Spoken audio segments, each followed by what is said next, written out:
شعبان 6 ہجری میں نبی صلی اللہ علیہ وسلم کو اطلاع ملی کہ قبیلہ بنی مصطلق کے لوگ مسلمانوں کے خلاف جنگ کی تیاریاں کر رہے ہیں اور دوسرے قبائل کو بھی جمع کرنے کی کوشش میں لگے ہوئے ہیں۔ یہ اطلاع پاتے ہی آپ ایک لشکر لے کر ان کی طرف روانہ ہو گئے تاکہ فتنے کے سر اٹھانے سے پہلے ہی اسے کچل دیا جائے۔ اس مہم میں عبداللہ بن ابی بھی منافقوں کی ایک بڑی تعداد لے کر آپ کے ساتھ ہو گیا۔ ابن سعد کا بیان ہے کہ اس سے پہلے کسی جنگ میں منافقین اس کثرت سے شامل نہ ہوئے تھے۔ مریسی کے مقام پر حضرت صلی اللہ علیہ وسلم نے اچانک دشمن کو جا لیا اور تھوڑی سی رد و خرد کے بعد پورے قبیلے کو مال اسباب سمیت گرفتار کر لیا۔ اس مہم سے فارغ ہو کر ابھی مریسی ہی پر لشکر اسلام پڑاؤ ڈالے ہوئے تھا کہ ایک روز حضرت عمر رضی اللہ تعالیٰ عنہ کے ایک ملازم اور قبیلہ خزرج کے ایک حلیف کے درمیان پانی پر جھگڑا ہو گیا۔ ایک نے انصار کو پکارا، دوسرے نے مہاجرین کو آواز دی۔ لوگ دونوں طرف سے جمع ہو گئے اور معاملہ رفع دفع کر دیا گیا، لیکن عبداللہ بن ابی نے جو انصار قبیلہ خزرج سے تعلق رکھتا تھا بات کا بتنگڑ بنا دیا۔ اس نے انصار کو یہ کہہ کر بھڑکانا شروع کیا کہ یہ مہاجرین ہم پر ٹوٹ پڑے ہیں اور ہمارے حریف بن بیٹھے ہیں۔ ہماری اور ان قریشی کنگلوں کی مثال ایسی ہے کہ کتے کو پال تاکہ تجھی کو بھمبوڑ کھائے۔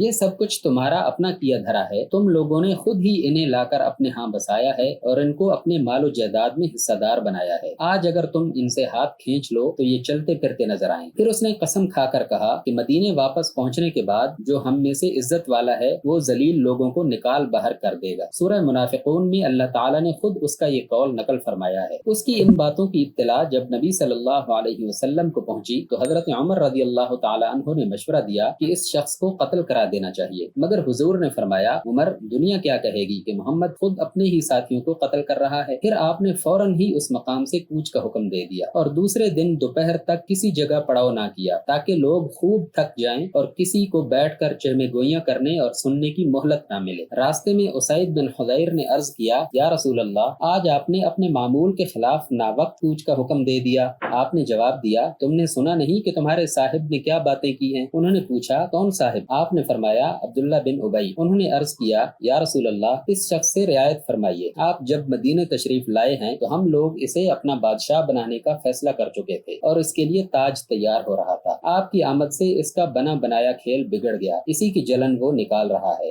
یہ شوشہ ابھی تازہ ہی تھا کہ اسی سفر میں اس نے ایک اور خطرناک فتنہ اٹھا دیا، اور فتنہ بھی ایسا کہ اگر نبی صلی اللہ علیہ وسلم اور آپ کے جانثار صحابہ کمال درجہ ضبط و تحمل اور حکمت و دانائی سے کام نہ لیتے تو مدینے کی نوخیز مسلم سوسائٹی میں سخت خانہ جنگی برپا ہو جاتی۔ یہ حضرت عائشہ رضی اللہ تعالی عنہا پر تہمت کا فتنہ تھا۔ اس کا واقعہ خود انہی کی زبان سے سنیے جس سے پوری صورتحال سامنے آ جائے گی۔ بیچ بیچ میں جو امور تشریح طلب ہوں گے انہیں ہم دوسری معتبر روایات کی مدد سے قوسین میں بڑھاتے جائیں گے تاکہ جناب صدیقہ کے تسلسل بیان میں خلل واقع نہ ہو۔ فرماتی ہیں، رسول اللہ صلی اللہ علیہ وسلم کا قاعدہ تھا کہ جب آپ سفر پر جانے لگتے تو قرعہ ڈال کر فیصلہ فرماتے کہ آپ کی بیویوں میں سے کون آپ کے ساتھ جائے۔ اس قرعہ اندازی کی نوعیت لاٹری کی سی نہ تھی، دراصل تمام بیویوں کے حقوق برابر تھے، ان میں سے کسی کو کسی پر ترجیح دینے کی کوئی معقول وجہ نہ تھی۔ اب اگر نبی صلی اللہ علیہ وسلم خود کسی کو انتخاب کرتے تو دوسری بیویوں کی دل شکنی ہوتی اور ان میں باہم رشک و رقابت پیدا ہونے کے لیے بھی یہ ایک محرک بن جاتا، اس لیے آپ قرعہ اندازی سے اس کا فیصلہ فرماتے تھے۔ شریعت میں قرعہ اندازی ایسی ہی صورتوں کے لیے ہے جبکہ چند آدمیوں کا جائز حق بالکل برابر ہو اور کسی کو کسی پر ترجیح دینے کے لیے کوئی معقول وجہ موجود نہ ہو مگر حق ایک ہی کو دیا جا سکتا ہو۔ غزوہ بنی مصطلق کے موقع پر قرعہ میرے نام نکلا اور میں آپ کے ساتھ گئی۔ واپسی پر جب ہم مدینے کے قریب تھے، ایک منزل پر رات کے وقت رسول اللہ صلی اللہ علیہ وسلم نے پڑاؤ کیا اور ابھی رات کا کچھ حصہ باقی تھا کہ کوچ کی تیاریاں شروع ہو گئی۔ میں اٹھ کر رفع حاجت کے لیے گئی اور جب پلٹنے لگی تو قیام گاہ کے قریب پہنچ کر مجھے محسوس ہوا کہ میرے گلے کا ہار ٹوٹ کر کہیں گر پڑا ہے۔ میں اسے تلاش کرنے لگ گئی اور اتنے میں قافلہ روانہ ہو گیا۔ قاعدہ یہ تھا کہ میں کوچ کے وقت اپنے ہودے میں بیٹھ جاتی تھی اور 4 آدمی اسے اٹھا کر اونٹ پر رکھ دیتے تھے۔ ہم عورتیں اس زمانے میں غذا کی کمی کے سبب سے بہت ہلکی پھلکی تھیں۔ میرا ہودہ اٹھاتے وقت لوگوں کو یہ محسوس ہی نہ ہوا کہ میں اس میں نہیں ہوں۔ وہ بے خبری میں خالی ہودہ اونٹ پر رکھ کر روانہ ہو گئے۔ میں جب ہار لے کر پلٹی تو وہاں کوئی نہ تھا۔ آخر اپنی چادر اوڑھ کر وہیں لیٹ گئی اور دل میں سوچ لیا کہ آگے جا کر جب یہ لوگ مجھے نہ پائیں گے تو خود ہی ڈھونڈتے ہوئے آ جائیں گے۔ اسی حالت میں مجھ کو نیند آ گئی۔ صبح کے وقت صفوان بن معطل اس جگہ سے گزرے جہاں میں سو رہی تھی اور مجھے دیکھتے ہی پہچان گئے کیونکہ پردے کا حکم آنے سے پہلے وہ مجھے بارہا دیکھ چکے تھے۔ یہ صاحب بدری صحابیوں میں سے تھے، ان کو صبح دیر تک سونے کی عادت تھی۔ ابو